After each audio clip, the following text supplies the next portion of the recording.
Zona 1 stampo lunga a difendere, per favore. Andiamo in zona 1 lunga, quindi siamo tutti sotto a far niente e andiamo verso la linea. Zona 6 un po' più lunga e ferma sulle gambe, vi vedo con le gambe che ormai è un piede avanti e l'altro. Solide.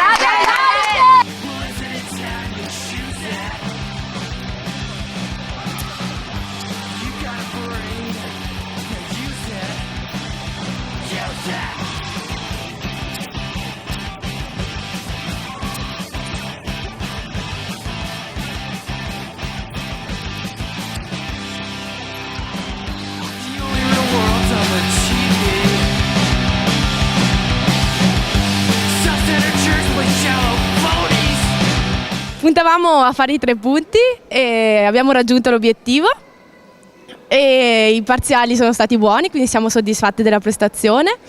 Io rientro da poco da un infortunio, quindi sono ancora più soddisfatta di come è nata la partita e ci siamo distaccate sicuramente di più dalle squadre sotto di noi in classifica e siamo contente di come sta andando, speriamo di vincere anche la prossima settimana. Dal punto di vista tecnico stiamo provando delle cose nuove, le abbiamo provate anche questa sera, avendo solamente 2 centrali in squadra, e proveremo a fare quello che sappiamo far meglio, cioè difendere e mettere il cuore in campo quando serve. Quest'anno è stato un anno difficile, abbiamo cominciato sempre titubanti, ci siamo resi conto che è difficile questo campionato, ma partita dopo partita abbiamo sempre cominciato anche grazie all'allenamento a migliorare, anche se di poco abbiamo sempre cercato in tutti i modi. Noi comunque ci crediamo se almeno di fare tutto in funzione dell'anno prossimo.